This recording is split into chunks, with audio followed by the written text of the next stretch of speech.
This is a presentation by the UNR extension in collaboration with Elizabeth McDaniels from EmployNV Business Hub.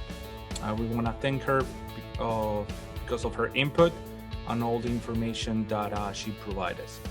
We are always glad to work in teams with our Nevada resources. Talking about resources, we want to make sure that you are aware of the roadmap. The roadmap of this PDF download, and you can get at business.nv.gov. You can visit their business resource center, and there you can find the Nevada Business Support Ecosystem Chart and the guide to starting your business in Nevada. Also, visit our website. You can find out more videos about how to use the roadmap as well. So today, we're going to be talking about job descriptions, interviewing process, IRS and federal forms for compliance regarding employees, and the onboarding and action plan. An action plan is very important to us because we want to provide you knowledge, but we want to make sure you put it into action so you can grow your business. Let's start with the first section, job descriptions, how important it is and the expectations. What can you get out of it? Why you should put effort into this section. By definition, it's pretty simple. A job description includes the essential responsibilities, activities, qualifications, and skills for a position. The definition might be very simple, but to get it done properly, it's a different story. But we want to help you accomplish that. So what do you need to include in a job description? The job description, of course, is going to include, title, that's the easy part, the purpose, the duties and responsibilities, and sometimes how important and the frequency of each one. Because different job descriptions, different job positions, might have 20% is going to be about networking and outreach. 40% is going to be about operations, working in-house, working with the team or with the clients. So you can definitely use percentages and the hierarchy of each duty. This is going to help you provide a better description of the duties and responsibilities of a particular job. Type of the supervisory responsibility and sometimes the evaluation process. If you're going to have to control or manage a team, or who do you have to respond to? How are you going to be evaluated? How are you going to evaluate your employees? These things can be adjusted, but always make the descriptions as specific as possible. Required qualifications, education, experience, that's very important and very common. Level of knowledge. This is a very important subject because it can get there really extensive. Like any job position, sometimes you need general knowledge, you need an advanced knowledge or comprehensive level of knowledge, or a mastery of knowledge. Depends on the licenses many times, or the level of the job. Maybe you are an accountant 1, 2, or 3. Maybe you are an operations manager 1, 2, or 3 level. So that will define the level of knowledge that is required for that particular job. Preferred qualifications. Sometimes there's some flexibility about the qualifications. They are preferred. We hope we would like you to have these kind of qualifications, but it's not a requirement. And working conditions. This is very important with accommodations, the environment. This is Las Vegas, so you need an adequate place to work because of the heat and things like that. And depends on the job, of course. What is the expectation about the job descriptions? How can we use them? Why should we put more effort into the job description? First, it is a recruitment tool, establishes the minimum education or skills requirements. It will help you develop the interview questions and define compensation. What are you looking for in a particular candidate? That's going to be attached or correlate to the compensation. Management tool. It creates a set of expectations, clarity of responsibilities, and it will definitely affect your retention level. What is retention? Retention is how often do you have to hire or you have to change your employees. And this is a particular factor ratio that some job candidates look for. You know, how often is your employees rotating? And it is really important because it has been demonstrated that not having a job or adequate job description, it will definitely affect how often do you need to change your employees. And it provides parameters to evaluate performance and productivity. It is expected, there's an agreement, there's good communication between the job description and what is expected of an employee. In this particular case, it will definitely help how and the evaluation process on the job advancement opportunities and things like that. So always make sure your job description is attached to certain expectations. Allocation of resources for a corresponding company. In the job description, you're gonna, for example, put they need to use the set of tools to perform a certain job. They need equipment, printers, computers, maybe cell phones in there on the sales force. So it will help you visualize also the resources that come from the company that are assigned to a particular job. Okay, so this might affect other departments, maybe the IT department, maybe the operations department, but comes from the job description. Describe the relevance of the activities and overall goal of the business. I think this is this is something related to the emotional factor of the job description, because we have everything in writing, but in this particular point, you're going to describe how this job fits into the overall mission statement of the company, how important it is. It is might be a single job, but it is something that completes the overall function of the business. Okay, so the relevance of the job, and this is also attached to the compensation factor as well. Legal compliance tool. Definitely an important tool for legal compliance.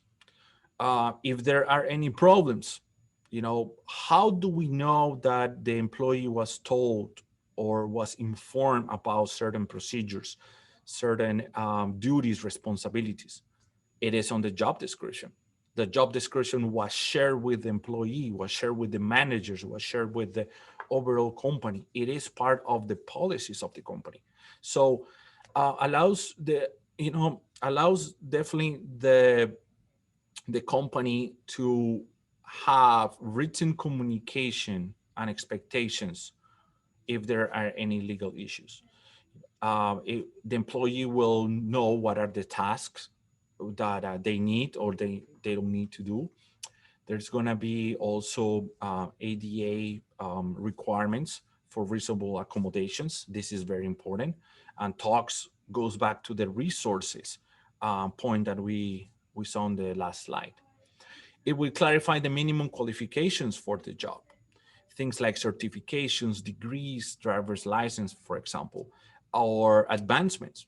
You know, do you need a master's degree to grow into the company, to advance within the company? These are the expectations that are already set. And this can be a good tool and can provide legal documentation for lawsuits. Of course, anything that is written, anything that is under compliance, it can be used for certain situations where we have a disagreement about these issues. But there's also a misunderstanding between job description and job posting. What's the difference? Many of you might already know the difference, but sometimes we get a little confused. They are not the same, but they are not that different, you know, kind of perspective.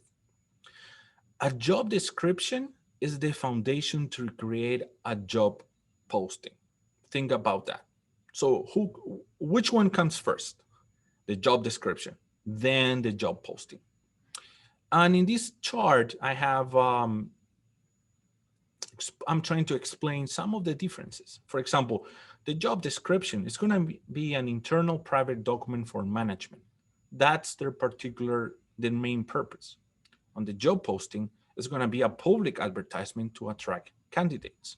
So it has a different goal. The job description, it will set the parameters of skills needed to perform a specific job. Now, on the job posting, the goal is to attract the right candidates to fulfill the need based on the parameters. So there are different goals, different purpose. Therefore, there's going to be a different description about them. The job description, it has to be as detailed as possible. It can be extensive because you have to detail a lot of the stuff, processes, resources, education, certifications, many expectations. But on the job posting, it's different. It has to be engaging. It has to be informative. It has the call to action factor.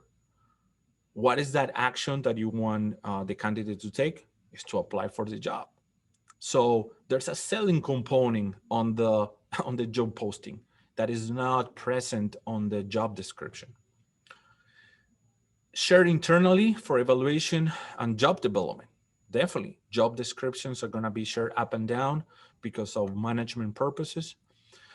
In the job posting, you're going to share information about the company, the mission statements, why a potential candidate wants to join your organization. There's a different tone of voice, definitely. So the purpose is different. It might use the same information, but the same information written in a different format, in a different way, for a different audience. Okay, I hope that makes sense. There's some statistics here. Says a job seeker said that the quality of a job description, it's very influential in their decision to apply. 52%.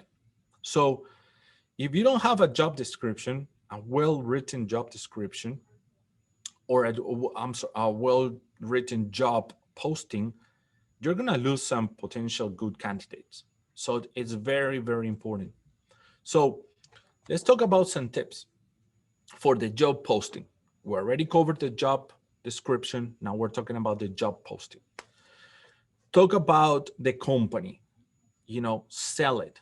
I know that some people just do a copy paste from the job description, put it on in some website, and that's it. We hope we get the right candidate, but it's not well prepared that way.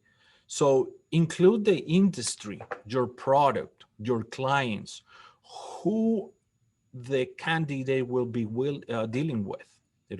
My company is in the shoe industry. It is in the insurance industry. Our clients are this and that, and that's why our product is so fantastic. It is very important to provide more detail about the company, not only the job description. Include the mission, the benefits, the culture about the company. Include the minimum and preferred qualifications. This is sometimes very important because people might get,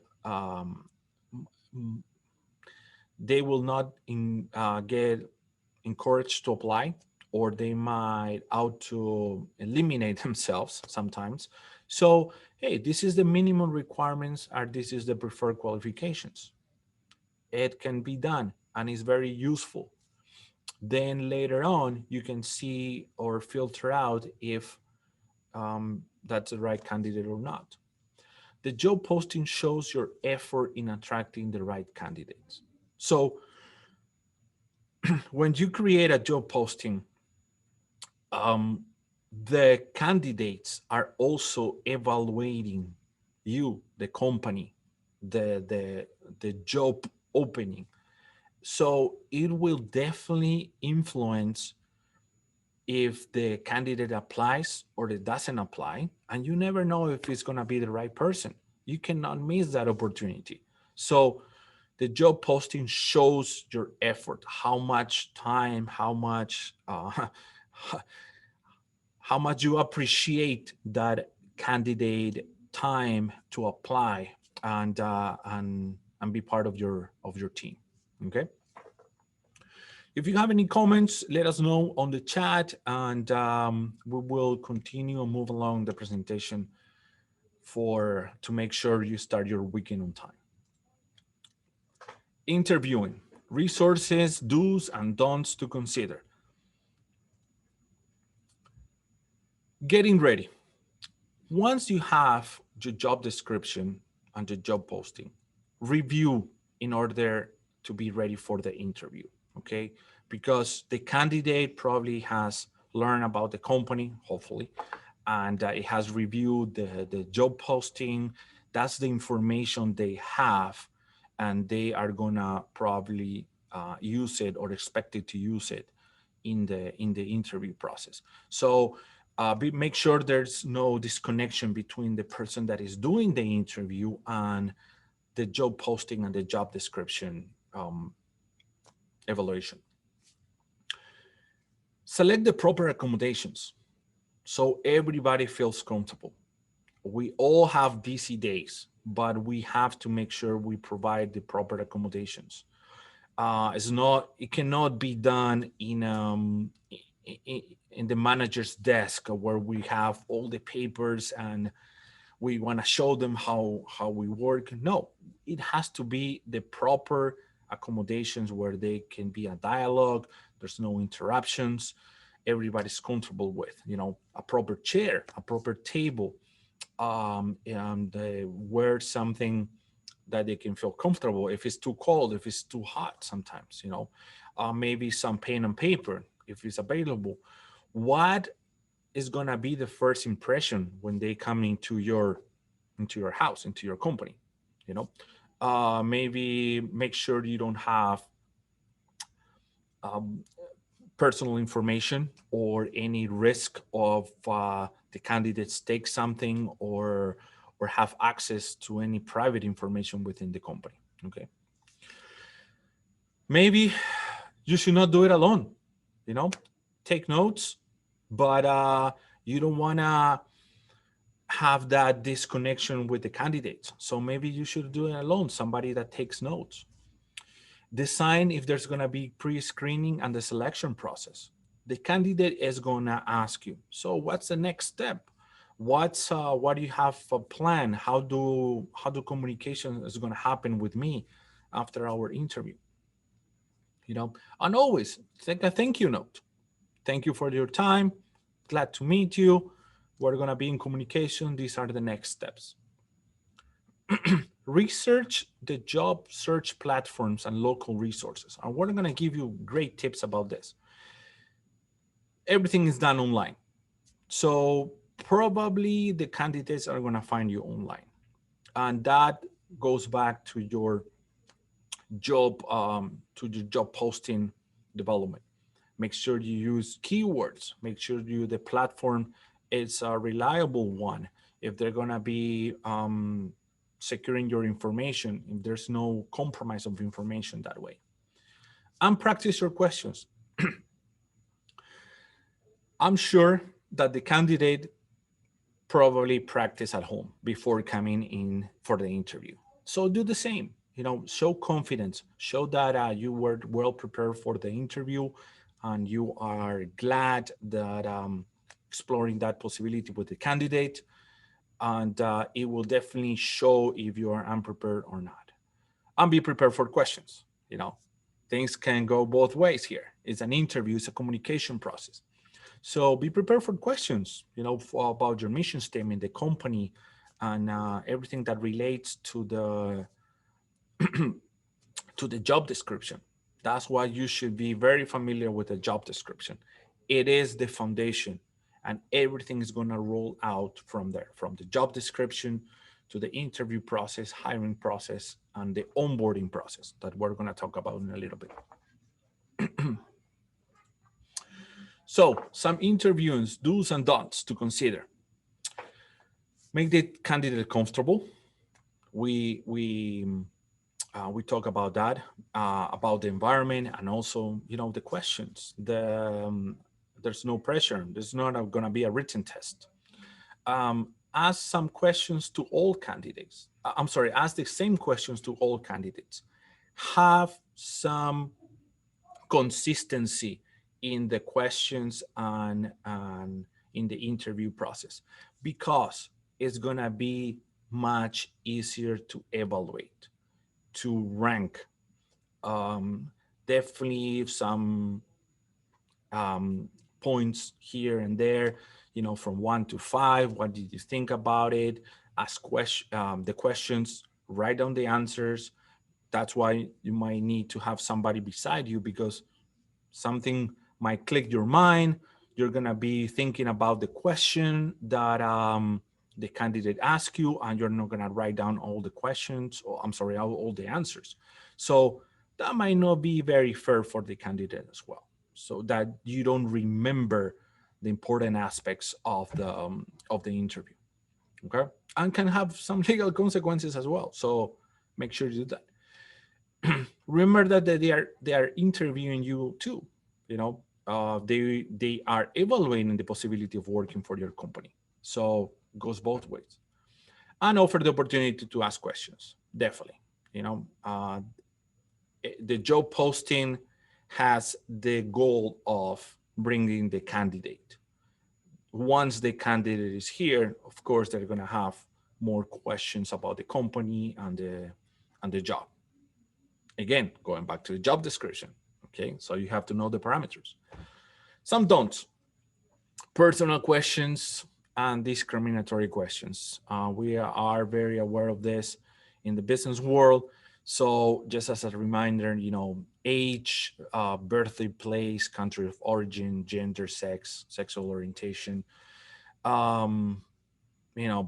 personal questions about race, color, ethnicity, religion.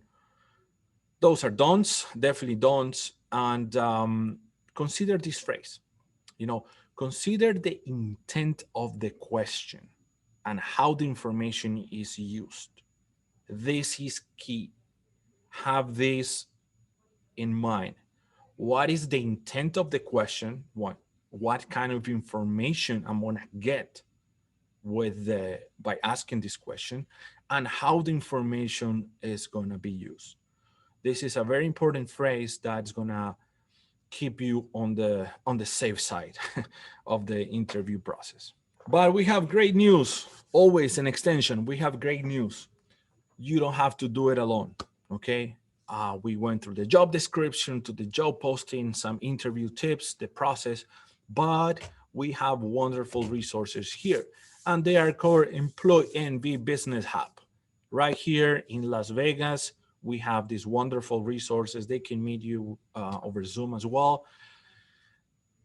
How can they help you? Let's see that. They can provide all the recruitment assistance.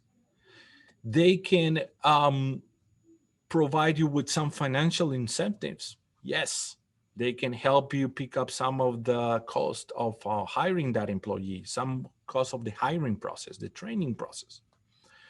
Job matching using EmploymentNV. They already have a database with candidates and job descriptions and many relevant and up-to-date information about our business environment, our local economy. Here, they are local.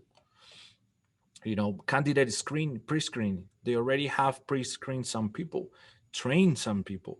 So definitely should be one of your first sources of information and to start this process. And the new hire assistants help. So they will help you apply all this knowledge and put it into practice. It is very important that you know about job descriptions, that you do your own job description, but definitely they can help you through the process and make sure that everything is gets done. Because when we cannot do it by ourselves, we have to reach out and make sure it gets done. This is a link we're gonna share with you later on that provides a YouTube video, a great explanation about the services for EmployNV Business Hub, and talks more in detail about the role and the resources.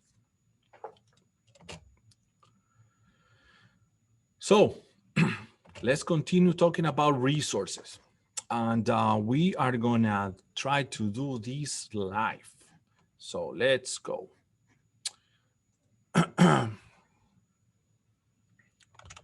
1 second.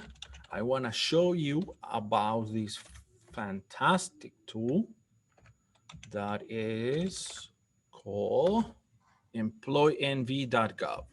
Okay. So we're gonna go along this. First, you have to go to the employnv.gov.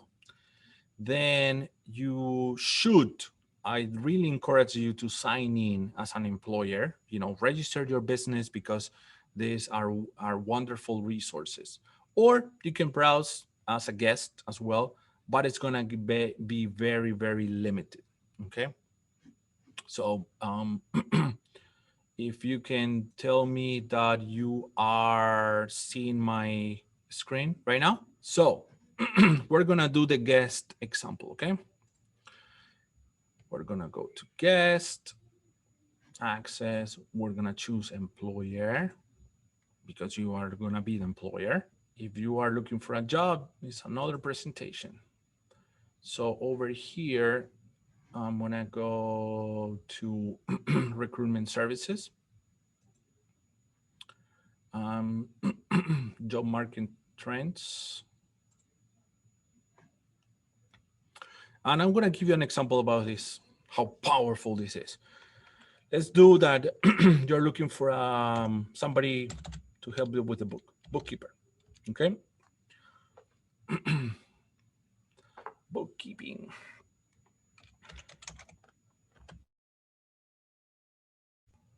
Bookkeeping.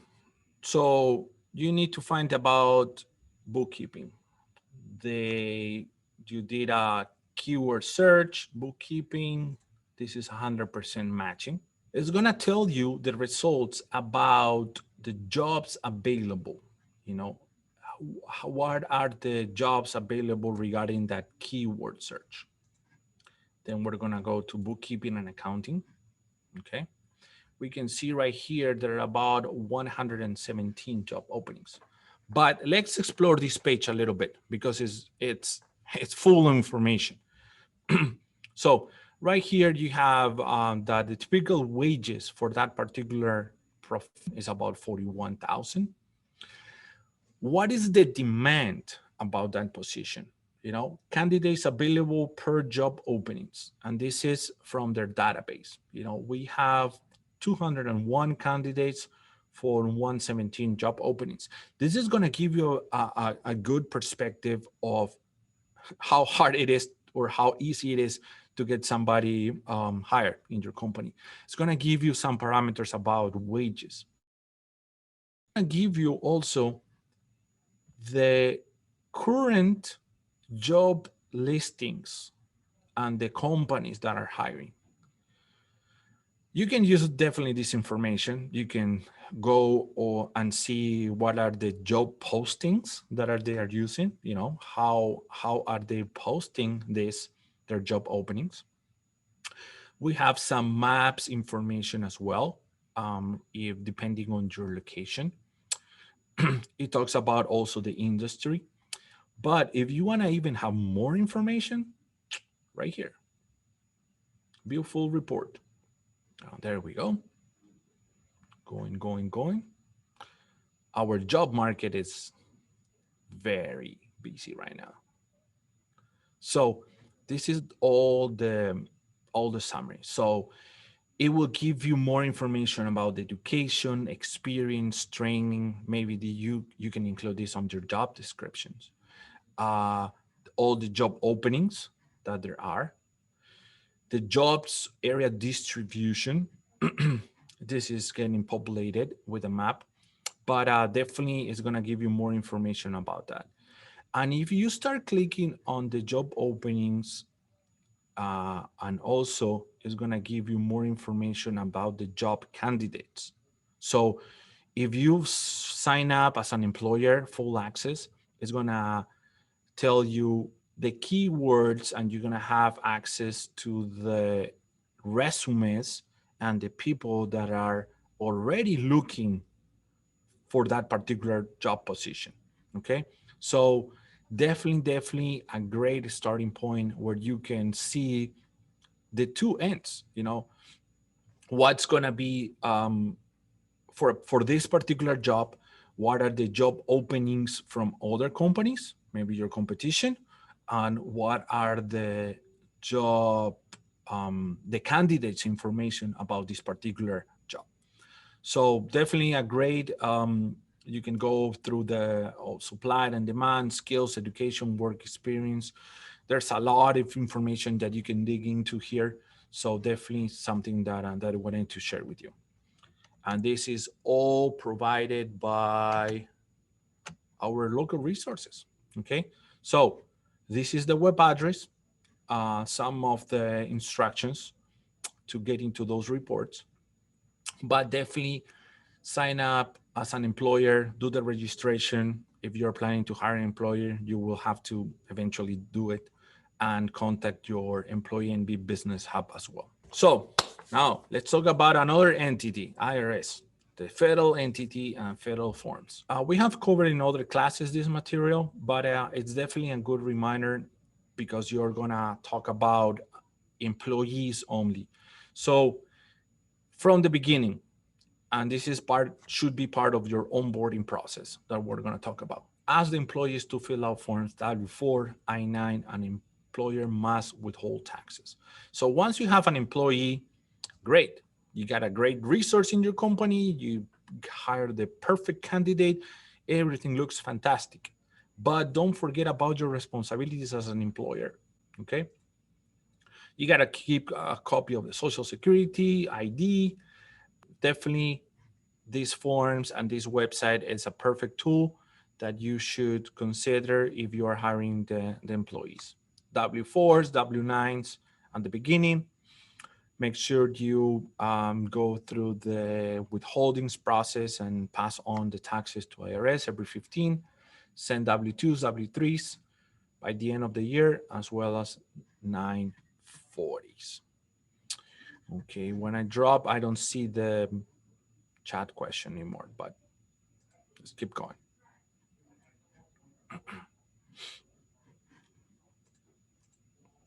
Onboarding and action plan. So what is the onboarding and why it's important?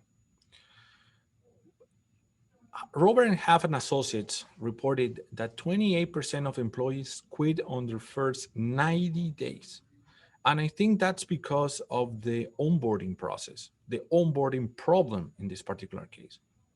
So the onboarding process, it includes teaching new hires about the attitudes, competencies, company culture, employee expectations, and the behaviors required to function effectively. It's a very long definition, but basically, you're going to teach them, or you're going to guide them to incorporate on their job description. This is your job description, and this is how we do things, and how we accomplish our goals.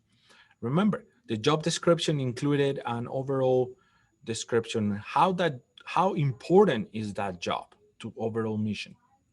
So you're going to help the employee feel valuable and truly understand what is expected of them. And this is very, very important because it will help with the emotional stress or anxiety of a new job.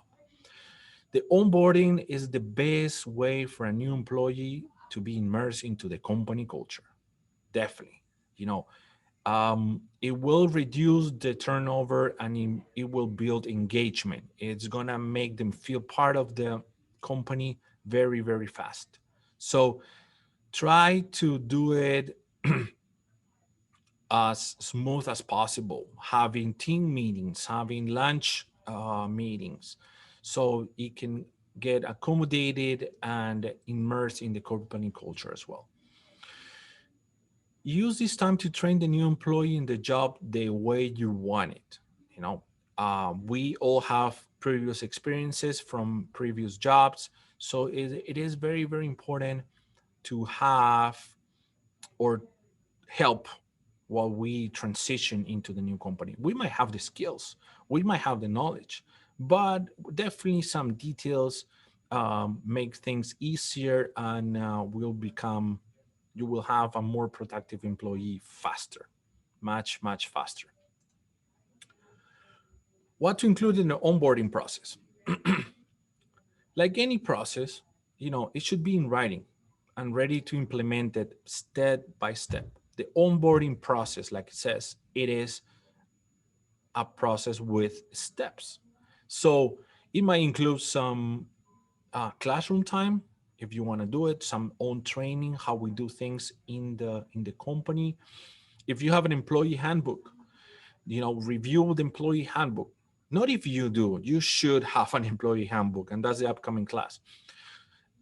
Complete the new hire paperwork. Assign any equipment necessary. That's part of the job description. You're not gonna know, or you're not gonna visualize what kind of equipment the new candidate needs if you didn't prepare a proper job description. Okay. So maybe some job shadowing, maybe it is a new position or is taking care of an already established position. So the person that is leaving the position, it can do some job shadowing. Schedule meetings with important people in the company. The new employee wants to meet who is up, who is down, who is on the sides, so they can immerse in the company and make sure they know who to ask if they need help. They should go to the employee manual to the employee handbook, or they should reach up to the manager if there's a problem, if there's a question. Definitely a good a good place to save some time and future problems. Let's talk about your action plan. Convert all this knowledge into action. That's the key point of the presentation. First, we start with the job description, we continue with the job posting, and then we can design the onboarding process. Begin with the job descriptions inside your business. Before you're thinking about hiring somebody, make sure you define your internal processes. What are the jobs that are being performed only by you right now? You're the only employee, you are the boss, you are everything. But what are the job descriptions that are happening inside your business? What are the jobs that must be done in order for the business to be successful? Then you can select some of the jobs that you would like to delegate before you hire somebody. This is something I can definitely delegate, or I can learn to delegate. And then you can put together the framework for that particular job posting. Register with EmployNV.gov. Definitely. This is a great tool and free resources. And before you do your job opening, connect with EmployNV Business Hub for financial opportunities. There's some financial assistance, and everybody likes financial assistance. Definitely. If you are going to try, or you're going to do some training, it's going to cost you money, some advertisement for the job posting and things like that. We have resources that can alleviate those extra costs. The onboarding. There's many questions about the onboarding process, or how do I do an onboarding process? And something that is not very used or in our business environment. And this is a good example. When's gonna the employee start? Forms and paperwork, complete authorization forms, state and IRS. Read and sign employee handbook.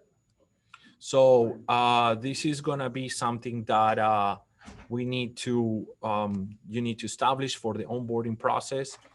You have to add additional information, maybe about the company and things like that. Technology. This is a very important part of the security of your information. Assign emails, user profile, set up logins, password, what kind of access is going to have. You don't want maybe the new employee, the new hire, to have access to all your prior information, all your customer list. Set some limits. Set some limits from the beginning. Operations, schedule some training, evaluation. How are you going to provide feedback? If the employee knows these things and they know what are the steps of the onboarding process, it's going to be much easier for him, for her, and for the business owner, because everything is planned. Like we plan everything for the clients meetings and product deliveries and things like that.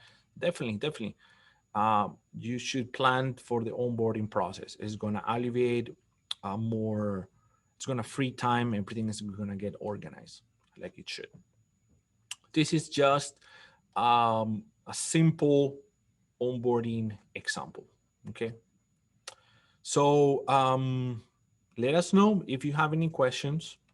We are always glad to help, and we can provide you with the contact information for our resource partners, and definitely make sure you hire the right person. You have your job description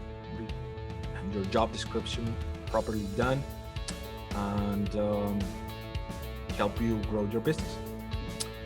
Thank you very much. My name is Juan Salas for UNR Extension, and we'll see you in the next class.